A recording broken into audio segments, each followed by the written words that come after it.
Hello my friends, Nick here from Gorley Records, and welcome back to another review. Today we are going to be talking about Tape Piano 2 by Thenatan, and we are going to run it through my 5-point review system. I took the 5 black keys in an octave on a keyboard and took each of those notes and turned them into a category. So C sharp is competitiveness, D sharp is design, F sharp is functionality, G sharp is grooviness, and A sharp is affordability. So we're going to run through those 5 categories one at a time. Each category can earn a 0, half, or full black key for a max total of 5 black keys. This will be a rather in-depth review. There will be chapters below which you can use to navigate this video to find the section you're looking for. The entire point of my review process is to serve as a singular video for you to watch that you can make an informed buying decision from. So I try to give you every pro and con I can for everything I review and just give you an honest opinion. If that kind of review style sounds awesome to you in general, make sure to like this video and press subscribe to the channel to make sure that, you see more of them. So before I get too into this review, there is something up front that I have to admit and acknowledge about this plugin. I bought Tape Piano 2 when it was on sale for 10 bucks. It caught my eye because it was a really good looking plugin and I saw the different features that it had and it looked like it would really be a cool tool for sound design. But when I was watching other people's videos, I wasn't super impressed by the factory sounds I was hearing on Tape Piano 2. There was kind of a strange dissonance between what I could see as the potential of this plugin and what I was hearing people get out of it. But I bought it anyways, kind of a gamble, knowing I was going to sound design with it. And just navigating through it, I did realize that a lot of the factory presets, they were clipping because they were all too loud and they all had a compressor on them that was like way overworking. And not only that, but I was hitting some really massive performance issues out of the gate. I use Ableton Live on a pretty newer iMac and usually don't have any sort of performance issues. And I was pretty surprised to see one plugin causing my CPU to spike constantly. I ended up fixing this by changing my buffer size from 128 samples to 512. I've never had to adjust it just for a single plugin, but that was the case for this. But it also does a lot, so I can understand why the CPU was overworked, and we'll get into that in a sec. But between the horrible sounds and all these CPU issues, I straight up almost uninstalled this plugin, I'm not gonna lie. But then I remembered why I bought this plugin in the first place. I didn't get this plugin just to have access to another set of presets on another synth VST in my DAW. I bought this because I saw the potential it had from a sound design aspect, and so instead of uninstalling it, I just started designing my own presets for it. And when I did this, my mood on Tape Piano shifted drastically. I suddenly found myself immersed in a sound design plugin where I could create these super wide, evolving ambient soundscapes, but also just create the meanest, nastiest bass lines. And needless to say, now I'm super jazzed about this plugin. I ended up spending an entire week designing 50 presets for this thing, and I now have that pack for sale on my website for 5 bucks. You can download it in the link below. And if you end up buying this plugin, I'd highly recommend it as an expansion. I spent a lot of time on these sounds, and I've made sure everything sounds clean, that nothing peaks, all the levels are set properly, and that they are optimized for a CPU as much as I possibly could by turning off unnecessary envelopes and effects. Now every time I load up an instance of Tape Piano, I only use my own presets. I don't even touch the factory ones. So aside from if I'm explicitly showing you problems with the factory presets, all the sounds you're going to be hearing coming out of Tape Piano in this review are from this preset library. But enough with all that jazz, let's move into the review categories. Alright, so the first category we are going to start off with is design. I always like to start with this category because it's the first thing we see, so it's best to just address it up front. So there's no doubt looking at this plugin that it is very beautifully designed, really sharp, everything's vector based, so all really clean lines, nothing's really pixely. The general layout of things is this is sort of the home screen. You have this little Tape Piano thing here. The left and the right are filters, so you can choose between a variety of filters and you can adjust your cutoff frequency. There's also this little slider thing. This is kind of like a robot thing. It kind of adds some warbly distortion to it and stuff. We'll get into that in a bit. Down below you'll see is the 5 samples you can choose from. You can press this pencil and open this up, and now you have a mix view. So the first thing is a texture, and there's a variety of textures to choose from, and you can set whether they are following, ducking, or just always on. Follow is when you play keys, the noise will play, and when the sound drones out, it'll go away. Ducking is as the sound you're playing gets louder, the noise will get quieter, and normal is just the sound is always on regardless of whether you're pressing keys or not. So to the right of that, you have your 4 samples. You can turn them off with these white buttons here. You can enable and disable sounds. You can press the samples button here to load up any of these samples. There are pianos, bells, pads, and choirs with a lot of samples within each one of these things. Every sample has an attack release, panning, as well as stereo width, pitch adjustment, and high pass and low pass cutoffs. Moving on down the left side here, you have macros. So there's 2 LFOs, 2 envelopes, a stepper, which goes up to 32 steps, and then a custom envelope, which you can create whatever envelope you want there. You can assign any of these envelopes to parameters by right-clicking on a parameter and choosing which envelope to assign it to. Same with on the sample screen here. If you want to apply something to the mixer or an attack, you can add any envelope you want to anywhere on here. Here in this instance, I have envelope A attached to the mix signal of the texture. So as I play a note, the noise rises up. And you can modify how this envelope is controlling this. Over here on the right is the mod matrix. You can open this up. Here you see envelope A texture gain. You can set the minimum and the maximum decibels for this envelope. You can also invert any envelopes you want to as well. You also have an effects section, which has 5 effects. There's a reverb. You can choose between algorithmic, where you just adjust the size of the room. Smaller piano means bigger room. And convolution reverbs, there's a bunch of different types of reverbs you can choose from in here. Then you can choose the mix signal, pre-delay, how wide it is. There's a delay time. You can choose the left and right delay times. There's a dry wet signal. I also have the envelope applied to this as well. Feedback, stereo width, high pass, low pass filters on both those again. There's damage. You can choose soft or hard distortion. This is the distortion level. You can 8-bit everything. There's also a mix and an oversampling option. And there's also a mod phaser. You can choose your 2 frequencies to phase. Here's your mix signal, speed, and envelope. At the end, there is a compressor. You have your threshold, your ratio, attack release time, and then compressor makeup, which is just on or off. I wish that this was a knob to increase or decrease, but otherwise just basic compressor. And then if we're back on the home screen, you can also press this little record button up here. This is a scratch designer, and what this does is it allows you to just adjust the pitch of your samples very subtly. We'll get into this more in a bit, but that's just another feature you have to adjust the pitch of your samples and create some kind of cool lo-fi effects. Also what's cool is the graphic interface sort of really lights up when you start playing. So here you see down here, it shows you the level of your samples. You get your waveforms that's playing right here in the center of the tape piano. When Scratch Designer is on, you'll also see these waveforms back here. Actually, even if it's not on, they generate here. And you can also see any envelopes you have active generating as well as you play live. So pretty sweet interface, awesome design. At the end of the day, there are a lot of just really ugly plugins out there. A lot of people try to make things look overly analog and all this crap, and it's just annoying. So I can really appreciate, especially being a graphic designer myself, when somebody takes the time to make a good-looking plugin. So overall, this gets 1 black key for design. Now let's move on to the next category, which is functionality. So this is where things kind of get a bit more tricky. As I mentioned before, I was running into some massive performance issues with Tape Piano 2 when I first loaded it into Ableton. The biggest fix was just reducing my buffer size in my DAW. I've never had to do this for any other plugin, so it's kind of annoying I had to do it now. But I mean, as you can see from all these different macros that we have and effects and the fact that it can play basically 5 samples at one time, I can understand why it uses so much CPU. I have talked to Thenatan about this issue, and they are completely aware that there are CPU problems. They've gotten complaints about CPU issues as well, and they are working to fix them. This is a newer plugin. It's only a few months old at the time of this review, so I'm sure on future updates that this will be optimized and made better. Obviously, I don't like that I had to change my buffer size just for one plugin, but changing the buffer size honestly does not take that long. It just takes a second to go into the menu, change the buffer size. Hopefully you don't have to drop it too low on your end if you end up needing to do that, because if you have to drop it down too much, then you end up with latency issues. But given the amount of capability we have, this is a bit of a wash. But if you are running on a more lightweight system, just know that that is a potential issue that could arise. Aside from that, I did find that there were a few kind of glitches and kind of quirkiness throughout this plugin. I spent a week just basically sound designing in this plugin, so I kind of uncovered some just random stuff. So here, for example, is just the default patch. I'm just going to show you one thing that happens here. I've noticed that with the damage, for example, if you set this level here, so let's add some distortion, right? So that's what it sounds like. Now, if I save this preset, save it here. Saving presets is also really easy. We'll just call this delete. Now, if I load, now when you save a preset, it doesn't load it right away. You still see the init is still loaded, so you have to click the one you just made. Now it says delete is loaded. Now when I play it again,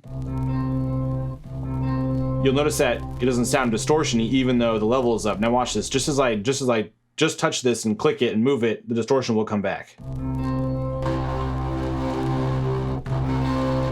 So it doesn't always save the distortion correct on plugins. So there's 2 workarounds for this. One of them is that if you reload the preset, it often comes back, but it's kind of silly that you sometimes have to load a preset twice to get it to work properly. It should just work the first time you load it. What I found to be a pretty guaranteed fix is to add something like an LFO onto the mix. Let's go over here and enable the LFO. So we got the LFO here. Let's turn the speed down. So now you'll see the LFO is modulating the mix, but obviously we don't want to have it go all the way up and down the whole thing. So we'll come over here and choose our min and our max for our LFO and just sort of walk it into where we had it before. And so now it's moving very, very, very subtly, but at least now that there's an envelope tied to that, or an LFO rather, attached to that, we still get the distortion, it stays there. Now if I replace this plugin, let's switch to the next one and then go back to delete. Now you'll notice the distortion is there when we load it. Kind of just a weird thing. Also, I noticed that these LFOs in general are kind of quirky. So let me show you an example. I'm going to assign an LFO to pan. So now that the LFO is assigned to the pan, we can kind of see the waveform shaping the pan, but you'll notice it really lingers on the left side really bad. With a sine wave and a triangle wave, either one, it should stay equal on either side. So if it lingers on one side, with a sine wave, it should linger that much on the other side. And a sine wave is has like a curved dip, right? So it doesn't have sort of these sharp troughs like a triangle does. So you're gonna get some lingering like you see on the left there. But when it goes to the right, it should also linger. But you can see it's really spending more time on the left than on the right. And even if I change the LFO to a triangle, which it shouldn't even linger, it should just go up, down evenly because it doesn't have that swoop where it loses speed. It's still lingering massively on the left side and not the right. So if I wanted to have two presets, one pan left and one pan right, if I go to my mod matrix here, you can invert one of the pans. And now at least, you know, when one's lingering on the left, the other one's lingering on the right. But ideally, they shouldn't be doing that. So it's kind of quirky. It's not really a huge deal. It's a simple wave. It should work. You'll also notice that these waves that it generates here, I don't know if this is just a graphic error or what, but you'll notice that the waves are not always perfect. Sometimes you get these weird little notches in the waveform. It's not like a perfect steady wave. That could just be a graphic rendering. It might not be anything with the wave itself, but just another little quirk. Also with the envelopes, you'll see that the decay here is not linear. It's actually just, it's like an exponential slope. And so the downside of that is that you get a lot of decay out of the gate into your sustain. So if you're trying to do like a gradual decay into your sustain, it's hard to get it to go gradual. It's kind of just an extreme dip. These are just little quirks that don't really take away from anything. They're just something that's kind of unique to the sound and designing things in this plugin. It just would be nice if they were smoothed out a little bit though. As I mentioned before also, a lot of the initial sounds are not very great, and one of the biggest issues with them is they're all too loud and they're actually peaking within the plugin itself. So I'm just going to kind of click through some random factory presets here and kind of show you what's happening. See, we have a red up there hitting in the mixer. Hitting red. If it's turning red, it's clipping. Again, clipping. Clipping. Let's go to LoFi. Not too bad. Getting pretty close. Very in the red there. You can hear it clipping. Why are factory plugins clipping? These should be leveled out and sound good. I don't know if these presets were designed and then something was changed on the plugin, like maybe the compressor got made more powerful and it sort of messed all these up. These all need to be updated, in my opinion. And that's also why I just designed my own presets and why I just only use my presets, because they're already all gain staged. Nothing is clipping. I've whacked the keys as hard as I could to make sure nothing hits in the red, but that nothing is too quiet. You know, fine tuning the compressor, making sure the EQ is good, getting rid of resonances, because there were a lot of resonances in a lot of these samples, especially when you're stacking samples and adding in the effects. And there is a lot of design capability in this thing. I mean, all those cons aside, I mean, this thing is great for designing in. Quick editing note, I forgot to mention in this video that I had a live stream that I did for 4 hours where I designed presets in this thing. So if you want to see a video about actually designing presets with this, go check that out. It's a long video, but it's kind of the same thing. I just made a preset and then went to the next thing. So just click anywhere in that video and you can kind of get an idea of what it's like to actually sound design with this thing. It's pretty cool. It's a lot of fun. And yeah, just something else you can use as a resource. Back to it then. Like here, for example, is this sort of sequencer sound I designed. And this is using the Scratch Designer, which is something I wanted to show. So the Scratch Designer, this is basically a pitch shifter. So this is using just octaves as well as fifths. So as you play, this arrow goes up and down, and it'll adjust the pitch shift of your sample. So here it is with the Scratch Designer on. And here it is with it off. So you get an idea of what it's doing. And you can choose which samples to turn it on here. So I have it affecting sample 1, 2, and 4, which is Synth Mob, Bold, and this Paddish.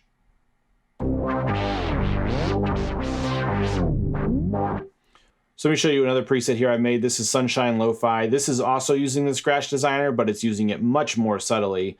It's only adjusting it like 0.16, 0.3 of a semitone as opposed to a huge step. So it just kind of wobbles the piano a little bit. To give it a more subtle sound, you can see the arrow moving up and down just to kind of give it a more, you know, scratch sound. So you can use this really subtly like this, or you can use it really intensely like in that sequencer one. So another bug that I have found as well, which again, it's just a little quirk. It's not the worst thing. Let's just go to like a bell here. So we got our bell sound. Let's say we want to reverse that sample. You can press this backwards button here. It'll reverse it. Wait for it. So it reverses it, right? So let's say I want to do two samples. You want to use the same sample twice. Let's load up African there. But I want one to be reversed and the other one not. So here's just both of them. Let's give a little separation here. Left and right.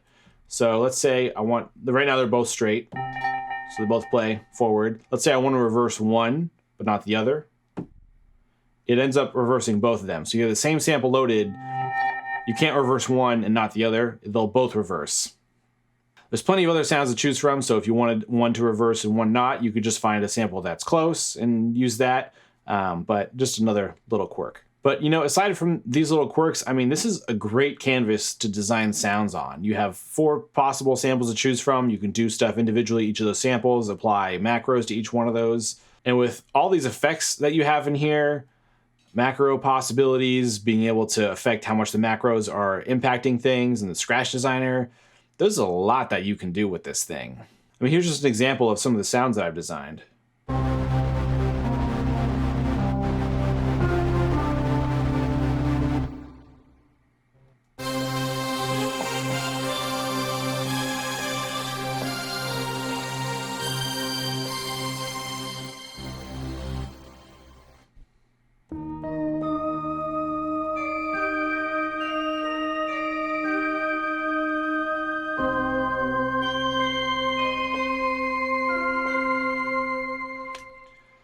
So all said and done, because it does have an immense amount of power and capability, it does have some quirks and little tiny bugs in it that you have to take into consideration when designing and working in this. Plus it's got the CPU issues.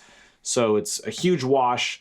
I'm only going to give this half a key for functionality. All right, so the next category we're going to look at is competitiveness. And this is how well does this plugin compete in the market with everything else that is going on out there.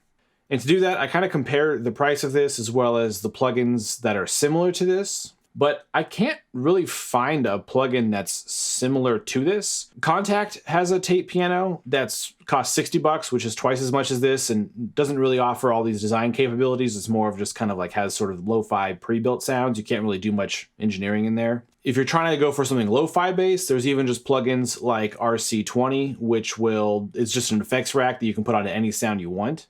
Thenatan also makes their own lo-fi plugin called Vibes, and that's just a competitor to RC20. There's also a plugin called Quadra by Cherry Audio, which is a similar idea where it has 4 different sounds and you can design within those sounds. But it doesn't choose from sample library. It just sort of has like an electric bass, strings, a lead, and a polysynthesizer, and just a few parameters to adjust within there.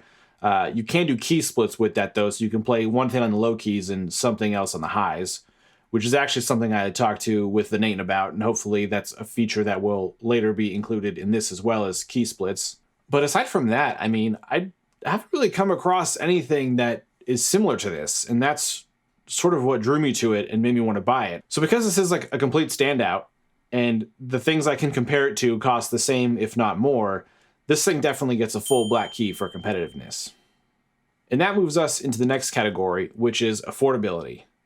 I bought Tape Piano 2 for only $10 when it was on sale. I think I had seen it at that price previously, but didn't buy it. But regardless, otherwise, I've seen it as $30 constantly. So I think $30 is just the regular price for this thing. And $30 for how much designing and tinkering and playing around you can do in this thing, and all these samples that are included in here, all the macros and effects. I mean, and it looks good. $30 is like kind of a steal for this thing. Some of these sounds are like so big and wide, you can make a large portion of your track with just one instance of Tape Piano 2 loaded in that fills in a huge sonic amount of material for your track. So for affordability, no doubt. One full black key. Easy day. Now let's move on to the most important category, arguably, is grooviness. So that's essentially, what does this thing sound like? Is it good? Can I use it in a track? Does it groove? And yeah. It's pretty groovy. As I mentioned before, the factory presets, kind of lame. Some of them are pretty loud. With the loudness, you can adjust it with just, changing a couple of meters around, rolling back the compressor that's in here. It's annoying you have to do that, but it is what it is.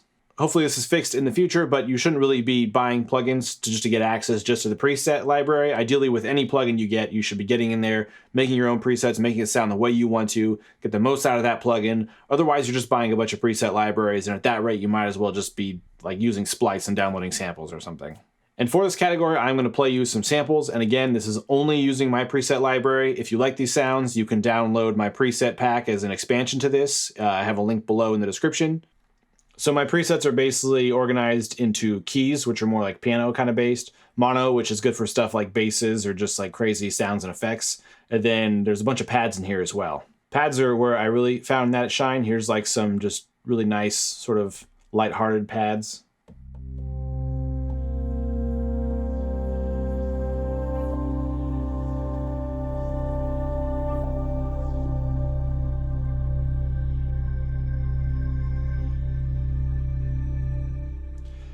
And you'll notice you'll hear stuff kind of coming in. I have a couple samples they reverse, so as you play a sample, you get the initial sound, but then these reversed ones come in. Sort of give you a nice sweep in and out. This one's called Synthetic Heart.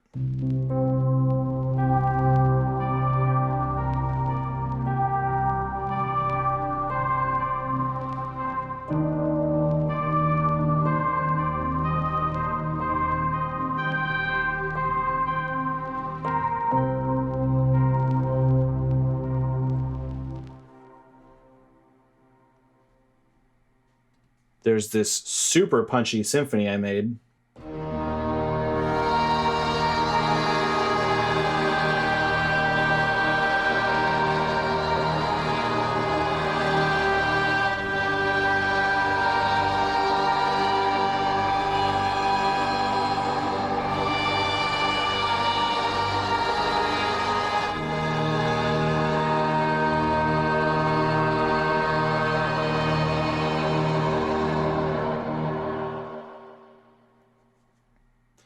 This one's called Burning Dreams. And what I like about some of these is having effects kind of come in late and sort of evolve. So on this one, I have the distortion mix. I have it set to an envelope. So as the envelope opens up, the distortion mix is going to rise. So it sort of creates this sort of burning effect.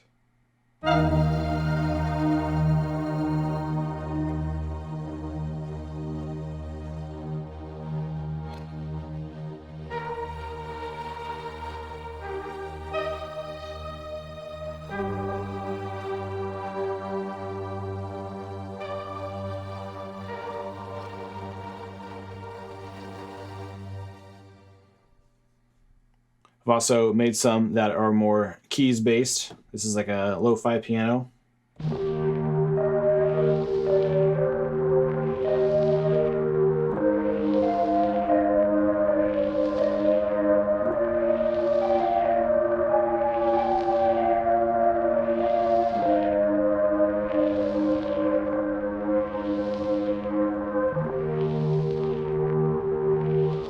You can get really lo-fi. This one's old dusty. And you'll see this one is using this little robot here. This is like a slider that, as it goes up, sort of adds some more like artifacting and distortion kind of stuff.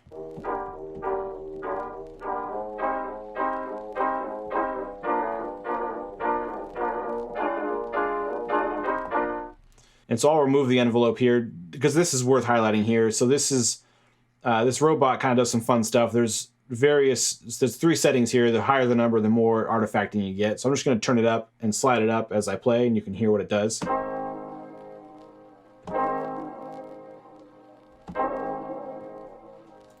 Let me actually show you on a little bit cleaner plugin, a little bit cleaner sound to really show you how much it messes it up.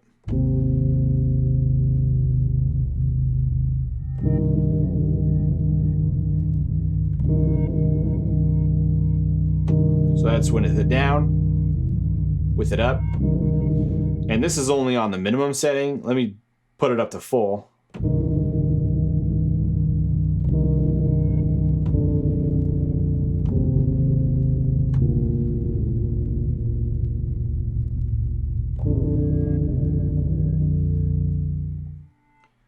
Just something else you have at your disposal.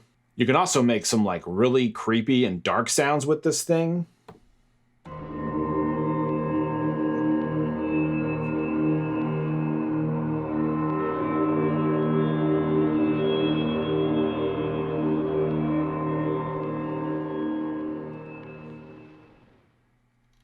Here's kind of another spooky one.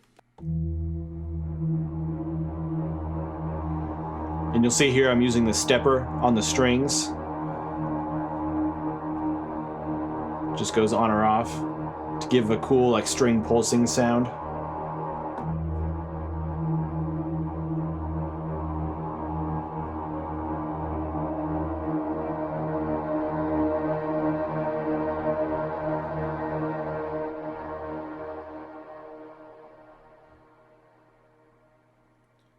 Also, there's just like some really sweet bass sounds you can make.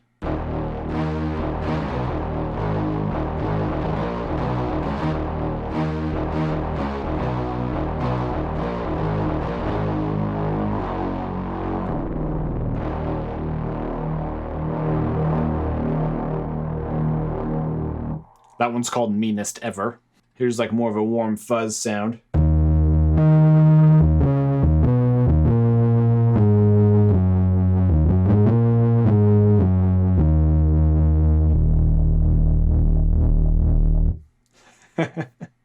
This one's called Mono Pipes.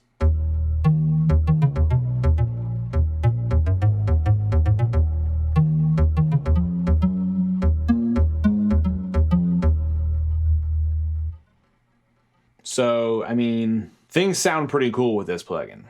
And with just how full things sound with this, I mean, it really takes up a lot of space in the track, and you don't really need to add too many things on top of it to get like a really cool like ambient track or a really strong track out there.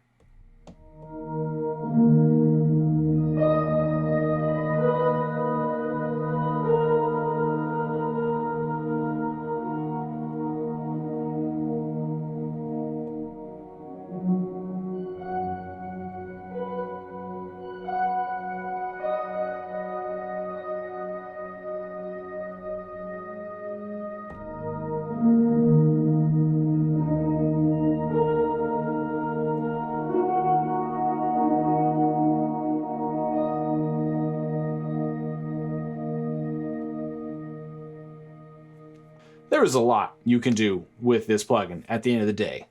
Grooviness, yes. One big old black key for Grooviness. This thing is so fun, sounds so cool, really overcomes those hurdles we talked about earlier, and just the design you can do in this is just so much fun. I mean, there's so much capabilities, and the way that you can apply these effects and everything just allows you to make some really cool sounds.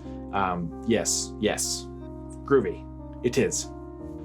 So those are the categories. In the end, the verdict is 4.5 out of 5 black keys. Honestly, if some of those functionality things are fixed, especially the CPU thing and maybe, you know, not having all of those factory presets clipping, those would be some huge just things to make this easily a 5 black key plugin. But those are things that are also known to the Thenatan, and they are working on fixing them. So hopefully those are things we see fixed in the future. But otherwise, I hope this review is useful and helps you make an informed buying decision. Also, if you want to get that preset pack, it is available at my store, GorleyRecords.com. I will put a link down below. But that is it for me. Have a splendid rest of your day. Adios.